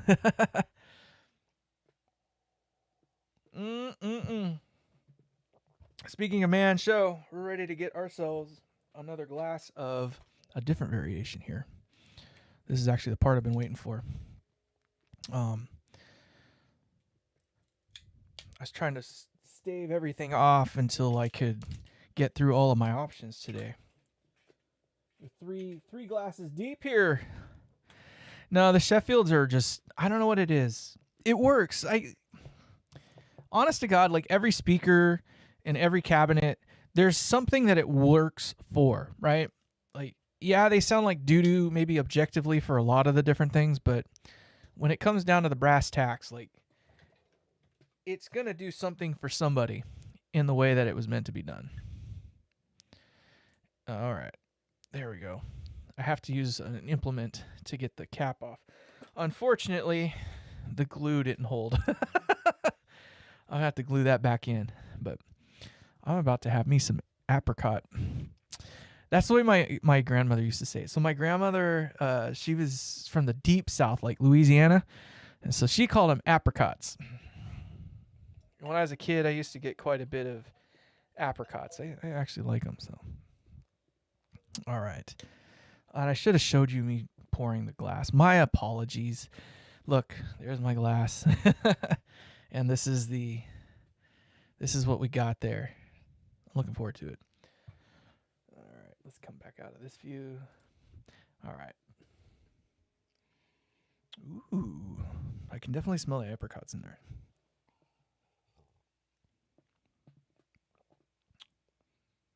Very nice. That is sweet. For what the amount of alcohol is in there, you would not guess. That is way too cool. That is definitely dessert, though.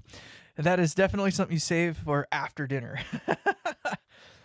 Very cool. Thank you again, AC, for that. These are wonderful. I appreciate that. The wife might actually like these ones. So, the apricot one for sure. There's a man in a workshop, solder iron in his hand. From the Custom 400. My iron is not in my hand tonight. I was playing around earlier, so you'll see in the video that I'll post out later. Thank you. My 30 watt design, which actually isn't more, it's more like 25 watts. It's not actually 30 watts, but I have a 4 EL84 amp, a 4x EL84 amp, and it's just fighting me. And I don't know if it's because I am trying to do something it doesn't want to do or XYZ. Part of me seems to think it's the tube, but I could be wrong. Who knows? But more or less, it's just not playing by the rules. So it's making me work.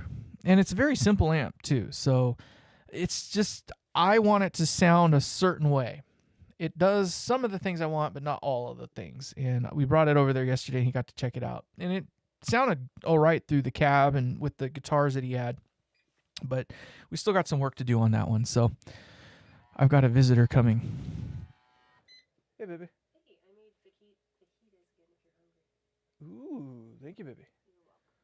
I'm looking forward to that. The wife made fajitas. So the high roller. So that's something we need to talk about. I kind of started going down this avenue before, but let me finish up my other thought real quick. So yeah, I was doing some work tonight on that 30 watt design to try to button it up and just get it done and out of my life. It's one of those things I've been sitting and bouncing back and forth on it for like the last couple of years. And, I'll let it set for like 3 or 4 or 5 months or whatever, and then I'll come back to try and attack it again, and I'll get somewhere with it and do something different with it, and it tickles my fancy for a minute, and then I'm not happy with it again, and then I go back. But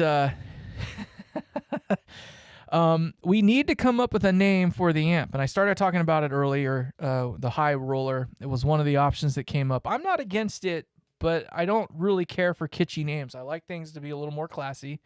That is just me, but this is a giveaway amp, so we've already given one away called the Peacemaker, so why not have one called the High Roller? But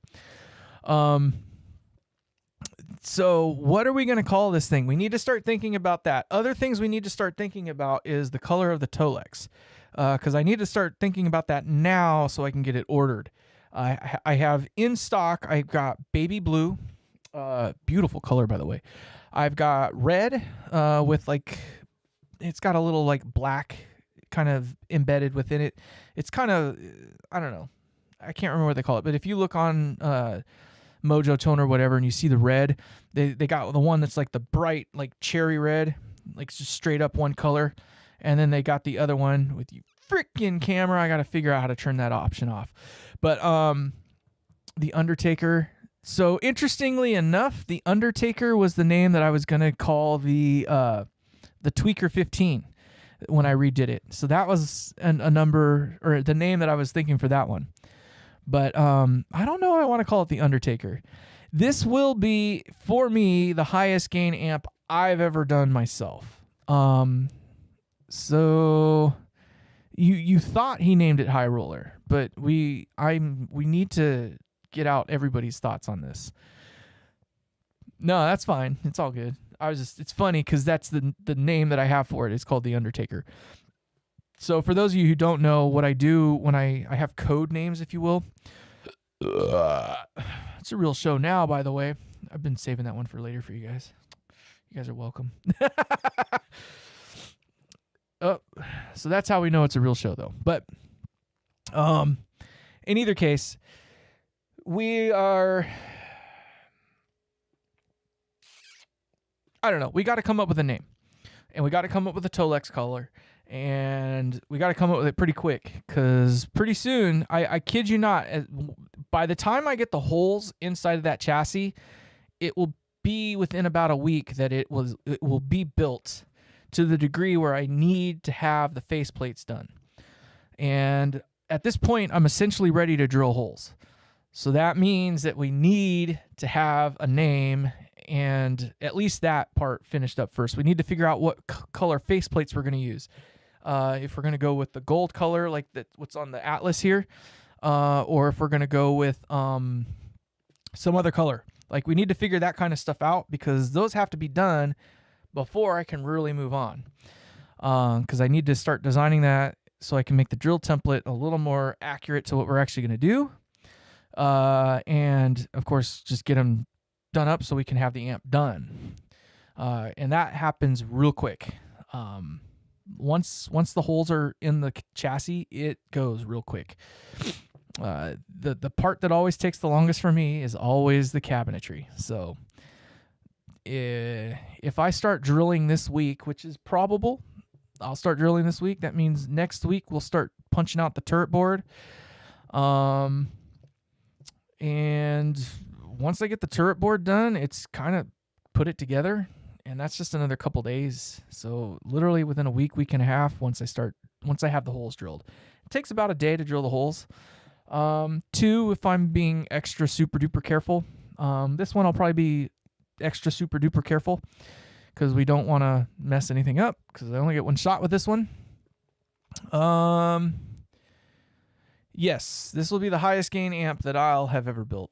Most all of my amps up to this point, I've relied on output section distortion, which amazingly enough, these things get pretty high gain. Not high gain, I guess they get good crunch. It's definitely a crunch kind of gain, if you will, for not having any kind of preamp. Like, there's no preamp gain in any of these amps. This one, a slight little bit. Like, it's just starting to tickle, the EF86. I talked about that, but it's just starting to tickle the EF86, which is then punching the living shit out of the phase inverter in here. All right. This guy here, same kind of thing. It does have multiple stages in it. There are 2 gain stages, but it's just tickling one, and then the remainder of the work is done with the phase inverter. And that's kind of all the remainder of my designs are, one tube going straight into the phase inverter. And the phase inverter is where all the distortion that you hear comes from. And it is a different sound. It does it a little bit different, which is why they work so well with dirt pedals in front of them. The dirt pedals kind of emulate having a preamp in front of the amp. And then by the time you push the phase inverter enough to get it distorting, it kind of sounds like a whole amp that's just pushed to the limit. But yet it's at the volume that you can, at a manageable volume. That's the way I try to design the amps, is to make them usable at all levels. If you want them to be clean, they are obviously clean enough. And then, if you want to turn it all the way up, if you can do it, cheers. It is going to be a very premium high gain amp with a slight Western theme. So the Western theme thing is just my code names for the amps when I first started building them. I don't know what it is. I don't know why. I just always kind of go that direction with them. When I was a kid, my dad was heavy into the Westerns. So I've seen like all of the freaking Dirty Harry stuff. I've seen all of that kind of, for a few dollars more, yada, yada, the good, the bad, the ugly, all that kind of stuff. I've seen it. And that was kind of what my childhood was. My dad is a vaquero. He's part of the vaqueros here in the area. So, horses and just the whole Western thing, dusters, six guns, all that kind of stuff. My dad had the revolver and stuff like that always around when I was a kid. So for me, it's always just been kind of Western this or Western that. Rock and roll, everything else, but when it comes to the style, I kind of lean towards Western. So when I started building amps, it was just like, okay, I know that I'm not going to name it the Gambler or the Rambler or the Undertaker or the Banker or whatever you want to call it, right?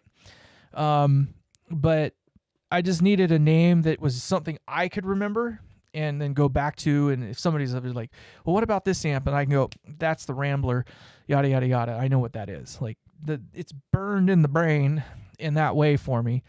But it's also kind of just a code. So if the schematics ever do get leaked out, the name that's attached to it doesn't make any sense to what it is I'm actually punching out.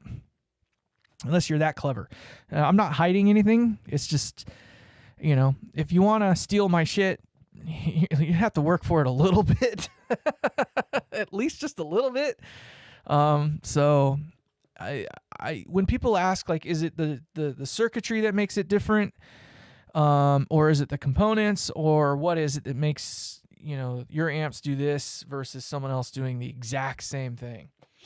And honestly, it kind of just comes down to the who built it side of things. Psionic Audio kind of did a thing about this. It's not, if you used, so let's say Andy and I both use the exact same components and built the exact same amp. The difference would be how we built the amp. And his is going to sound different from mine, and who likes what is going to be up for debate, right? Beauty's in the eye of the ear of the beholder in this case. But he did kind of a similar experience with him and Dylan. Dylan built an amp, and it did something a little bit different than his did. It's just how it is. So I think some of what it comes down to is the consistency. Like, I do things a very particular way, and it's just different than what someone else is doing. It's hysteresis, if you want to call it that, right? Same parts, same basic design, just done just this ever so bit slightly different, and that's what makes it me or Andy or XYZ. You know what I mean? El Verdugo striking it. Oh, what is Verdugo? I'm trying to remember. El Verdugo. The baseball outfielder. That's Alex Verdugo. We don't want... All right, hold on. Let's just do El Verdugo. So there is a movie. Oh, The Executioner. Okay. The Executioner. Ooh. That's pretty evil. That would probably be something more akin for this other build that I'm going to do, but that is a name that I will hold to. I like that. The Executioner. That's not so bad. It's not going to be that high gain. So I'm not trying to, what is the word I'm searching for? I'm not trying to beat out Engel or Diesel and, like a 5150 or 6505 or whatever. I'm not trying to get to that level of stuff. I like usable, and those amps are pretty thin to me. They sound pretty thin. The Lil Fokker, the Diesel Lil Fokker, was actually impressively full sounding, not too bright, but it's very Diesel sounding. I think it's kind of modeled after like the is it the fourth channel or third channel of a VH4 or whatever. I think it's modeled after one of those two channels, but it was impressively good in that it didn't sound like what I thought it was going to sound like, which was thin and ballless and just bright. All right, that's what I thought I was going to be coming up with was like a 6505 or something like that. I owned a 6505. I never really could get along with it. I tried to love it, this, that, and the other. I just couldn't dig it. I have a PV Triple X, which is kind of like the evolution leading up to where the 6505 and 5150s kind of came from. And it's still kind of a ballless little brat, and it's not overtly bright, but it's just the way that it produces distortions a little, I don't know, it's too smooth for me.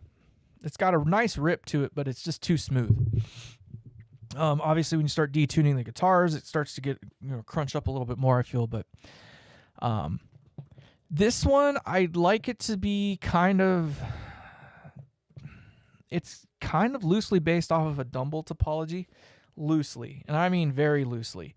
So it will have some punch to it. I do expect it to have enough to get you into metal territory, but it will not be like hyper, like Engel Powerball status or what is their Fireball or their Steve Morse version or whatever. Not that kind of level.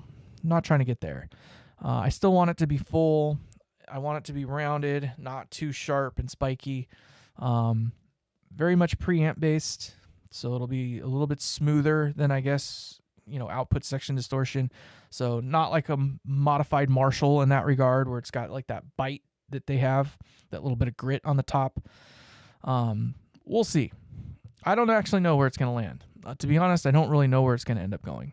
The first time I turn it on is going to be a little scary, because it's going to be telling very immediately how fooked the next couple weeks of my life are going to be, because it's either going to sound really good out of the gate, and just a little fine touches here and there are going to get me where we need to go, or it's going to be an absolute mess and I'm going to have to do a lot of cleanup. So I'm trying to design into my layout some what do you call it? Ways that I can work myself out of a problem if one arises without having to redo the turret board. So I'm going to have it so that each stage has provisions for a grid leak and an inline grid stopper of some sort, right? Which will allow me to do the gain staging that you need to do, and also add in bleeder caps and stuff like that. Just ways that I can do fine tuning without having to add turrets or take turrets out or something like that. So that's the plan. Yeah, it's okay. When is it incoming though? You said you're gonna send it. It hasn't been sent yet, because it needs to come like now. Because within 2 weeks' time, it's gonna be too late. No, I would say by the end of the month. So that's still 2 weeks. By the first week of March, if I don't have this thing in a working state, I'm going to be very upset with myself. I only have a couple things left that I need to do, but there's one more thing that's going to get in my way. So by April, I have to have a speaker cabinet built for this guy, a matching speaker cabinet to this guy. I have most of the design done. I finally got direction on how we are going to do the grill cloth and all that stuff. So I know how we're going to do the grill cloth. I know how we're going to do the vanity plates and stuff like that. So I know how that's going to work now. But that doesn't do me any bit of good for where we need to go moving forward with the rest of the builds that are coming up. I'm not as concerned about the other build. This one here, the giveaway amp, the goal is to get it done by April. Not necessarily the cabinetry, but at least the amp itself. So that thing needs to be here like meow.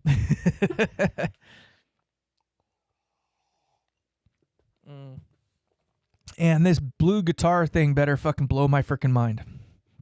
I'm going to be very, very upset if I plug it in and I'm just like, I've heard high gain stuff before. And it's not that I'm not familiar with it. I myself haven't built it yet. So I know Andy's probably laughing at me a little bit. But it's not that I'm unfamiliar with it. I did dabble a little bit in the early design stages of this guy with trying to get some higher gain stuff. Keep in mind it originally started as more or less a Plexi, 1987X, if you will. And then I did some things to try to make it more like a JCM 800, a modified JCM 800, this, that, and the other. Nothing really appealed to me in that regard for it. But it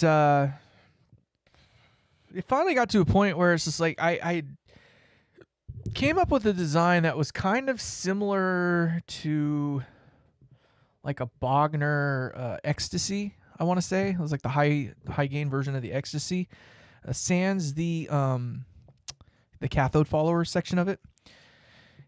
That's a bummer that you had to. I mean, I only kept it because as a 3-channel amp, it really, at least it's kind of 2.5 channels. Right? It's you got a real clean channel. That was a big thing, is that the clean channel was a real clean channel. I actually kind of prefer the second channel over the third channel of it. But at least it gave me kind of a variation of each. The gains, I set the gains on them so low that it's really only, there's no point in really using it the way that I do. I don't know. I don't like using the effects loop. The effects loop in the damn thing definitely blows. So whatever. But so I had a point where I could get like the nastiest, like we're talking Doom level of distortion. Like it would have given Mad Amp and Orange and Sun like a run for the money. And I really like Doom metal. So that's kind of at one point where I was trying to shoot the amp to go.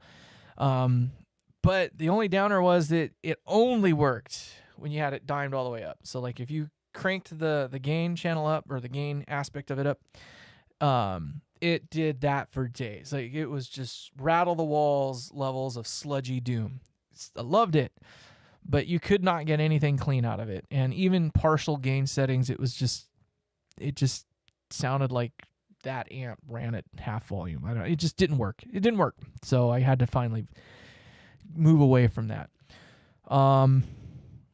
And then I got frustrated, and I was like, you know what, let's just make it as simple as we possibly can. I'm literally going to take one triode and run it straight into the phase inverter. We're going to leave the power section unmolested, yada, yada, yada. And it just, that was what blew my mind. I was like, oh my God, now I know what a real clean is supposed to sound like. And that's when I kind of developed from that point on that, okay, clean is where it's at. I've never had a clean amp that does what this one does.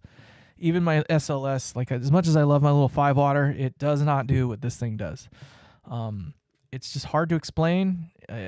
Some people, it gets lost because they don't appreciate it that way. That's not what they're looking for, I guess. But as far as like dynamic range goes and all that fun stuff, like it cannot be beat with this thing. It will play as whisper quiet as you can possibly pick those strings, and you can hear it clear as a bell. And if you slap into it, it gives it to you that way too. Like it's crazy how wide and just round and enveloping it can be. So, dead man hands, aces and eights. All right, throw them in the hat, man. So we're gonna probably do something more official for the amp naming. So if you're not already subscribed here, please do be. Also, go to Grant Us Glorious Tone and do subscribe to his channel. If you're not already in the giveaway, you should probably get your ass in the giveaway. We're not playing favorites on this one. It's going to be as fair as it can possibly be. So we're going to do it. AC is in the game. How many people are in there now, John? Just out of curiosity. And no, the blue guitar might not make me, I don't think it's going to make me consider quitting. It's not a sustainable platform. And it's obviously not a sustainable platform, because how many freaking years did it take for him to come out with the one that he's been saying he's going to be making for the last 5 or 6 years? Oh, the X or whatever the hell it's called. Like he's been promising that now. He had like a demo version that he showed last year at NAMM, and it was impressive. Like it sounded great. Don't get me wrong. I'm not saying it sounds bad, but it is obviously not a very easy and sustainable platform to go with, because he wasn't able to do it in short order. It took him literally 5 or 6 years to come from concept to completion on that one. What? You need to get in on it right now. 1080 Pete, you got an opportunity, man. So it's pretty simple. If you go into the description of this video, the instructions are already in there currently. I preloaded that into all of my videos now as the instructions for the giveaway. But You just need to be subscribed here and to Grant's channel, Grant Us Glorious Tone. His name is actually John, but we call him Grant nowadays. But yeah, the rules are pretty simple. You do have to send a video. We do ask that you, let us know who you are. It's like a vetting process, really. It's just to make sure that you can play the amp, and also have the means for it. You know what I mean? Like if the only amp that you have is like a little Fender G deck or something like that, or whatever their little Mustang 2 or something like that is, obviously having a 50-watt amp that easily costs $5 or $6 grand, it doesn't do you any good. So I kind of want to put it out there, everybody. I've learned that we cannot pay the as my freaking thing goes off the rails again, cannot prepay the VAT and or tariff taxes for you. And we are required by law to put a value on the amp. Now, if you can imagine, if you got something that costs $5 or $6 grand, in order for me to protect myself, I have to put some sort of value on it. So it's going to be a challenge in that regard if you're from out of the country. So do be mindful. Do be prepared that you might have to pay a little bit of money at least for the taxes on it. That's something we can talk about later. I know everybody's probably looking at me and going like, Luke, why don't you just hand deliver it like you have the other two amps? I am a man of limited means, not unlimited means. I have a fair amount of income coming in to manage this stuff, but I have not generated enough income to sustain doing this as a business. So the super chats and the memberships and all that other fun stuff does help. But I do not think at the moment that I'm going to be able to do another trip out of the country for this one. So I'm just saying that if you're from out of the country and you want to win it, I'm more than glad to ship it to you. But I have learned that we cannot prepay the VAT and other taxes on it. So you will probably end up having to take care of that. And I can't imagine it'll be as expensive as buying an amp, but it's certainly something to consider. If you're a brokey, you might, you might have to reconsider. So don't be a brokey. Just make sure that you have at least a couple bit of fungible funds around that you can use to get it. If you win, you may not win. I don't know. Hopefully my next door neighbor wins and I can just walk it over there. I'm teasing. He's not in the contest. But so how many people have joined though, Grant? John Grant? Do tell. I think we're the last you said was like 6 or 7 or something like that. Just trying to get a gauge, because I mean the meat and potatoes, the part that's actually going to get everybody interested in this is coming up pretty quick. So like I say, we need to have a name. And good. Okay. Good. Get in there, man.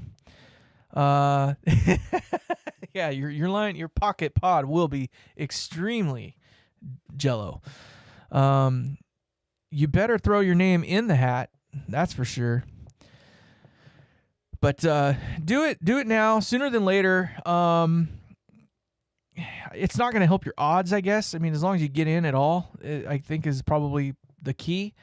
And the only reason I'm pushing it is because once this starts to get the ball rolling here in the next couple of weeks, like it's gonna happen pretty quick.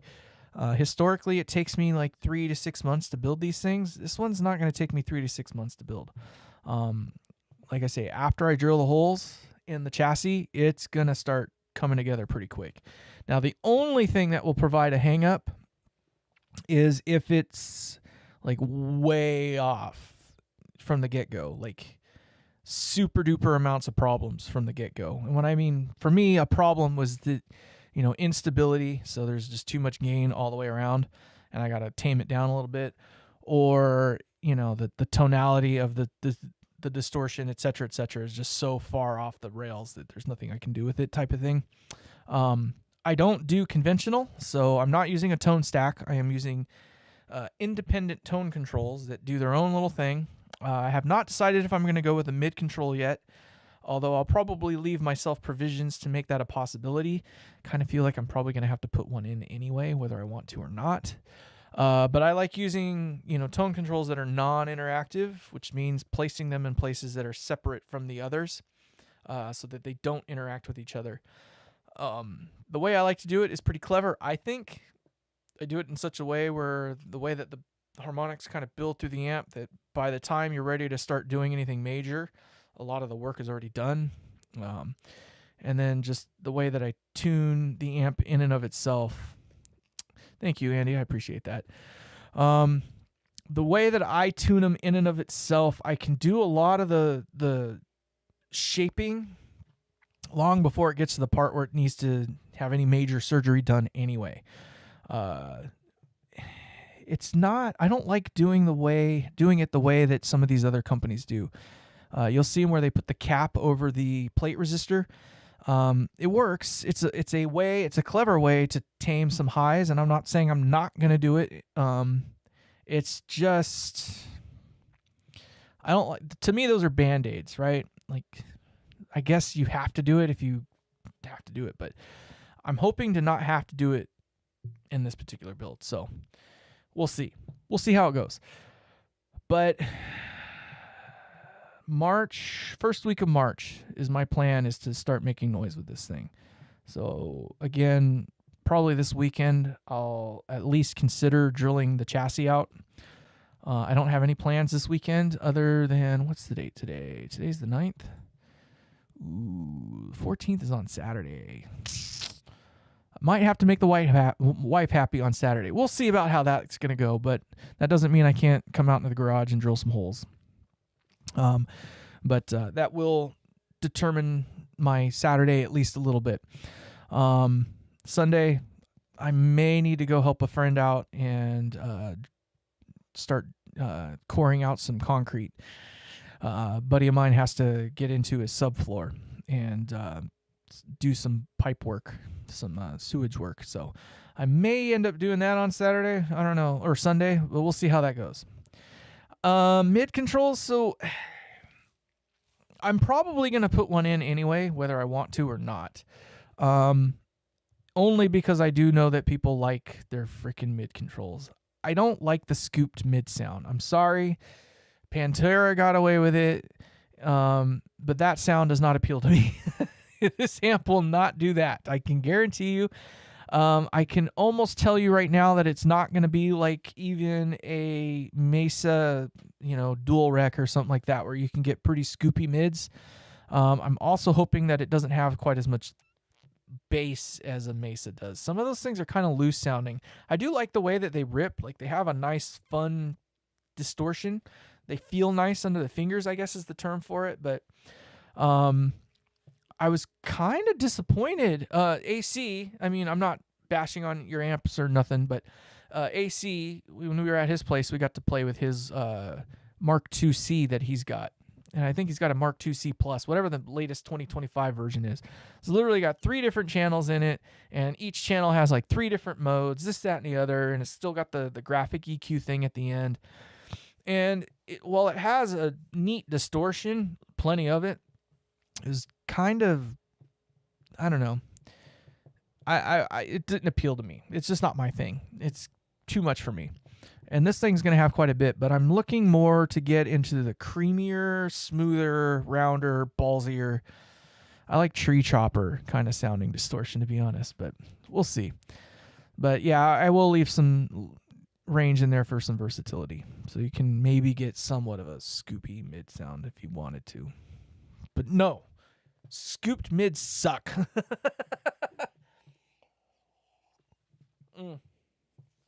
So we've been going on for a little over 2 hours now. I don't think I have anything left. I know that we've kind of gotten through all of the topics that I wanted to get through.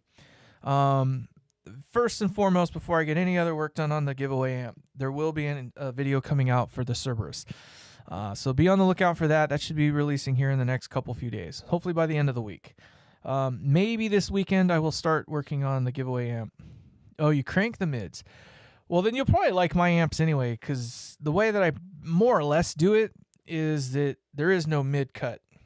It's kind of the volume of the mids is kind of baked into the amp, but it doesn't have it won't do the humped mids sort of thing, I guess, if you will. But you can kind of get that if you wanted to, because if you roll the highs down and you roll the bass down on my amps, it kind of only leaves the mids there, if you will.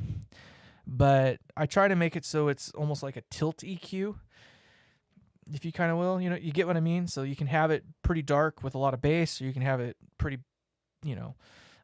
pretty thin with enough highs. But mine are kind of like cut only controls. So they don't work like the tone stacks do, where I don't know if you've ever, so the early Marshall Plexis, you'd have to crank the knobs all the way up. But like on some of these amps, like a PV Triple X or something like that, if you crank the mids and the highs all the way up, it just sounds like absolute dooku. Like, most amps that I've come across, if you crank the highs and the mids up, it just sounds absolutely disgusting. And even by the time you get the bass turned all the way up, it still does not sound good. And it's one of those things that I've always been like, how the hell is it that you can have an amp where if you did turn the knobs all the way up, which essentially means they're out of circuit, that's what it should mean, is that they're essentially out of circuit, and your amp sounds that bad? Like, oh my God. It's a wonder why they put the EQ controls in there, because they need them to actually make the amp even do what it's supposed to do, which is sound good. I try to make it so you don't have to deal with that. They're more like a flavor kind of control. For me, it's full sounding or not as full sounding. The highs it's brighter than I'd like it to be, but not too bright, but I just want it to be a little darker, and you roll it back a little bit and now it's darker, right? That's what I try to do with it. And then the mids are all there all the way, like always full mids. There are ways to kind of tune them out, and I do a little bit of that kind of stuff, but for the most part, all the mids are there. Like a Marshall 2204. I don't know if you've ever done that on those JCM 800s. Have you ever cranked the mids and the highs all the way up and stood back and gritted your teeth and been like, holy hell, like how the hell would they ever let an amp out of the shop like that? That's what a lot of these companies do. If you want to know how your amp actually sounds, if it didn't have an EQ control in it, just turn the pots all the way up for the tone section. That'll give you a pretty good idea of what it sounds like. If it doesn't sound good doing that, then that amp does not sound good, period. That's my personal opinion. Obviously, I'm being a little tongue-in-cheek with that. So, but in either case, guys, I want to thank you all so very much for spending your 2 hours and 8 minutes and 4 seconds with me. But I think I'm going to call it a night and go hang out with the wife for a little bit. She made some fajitas. 3 o'clock. No, I'm just teasing a little bit, but I know what you mean. I know what you mean.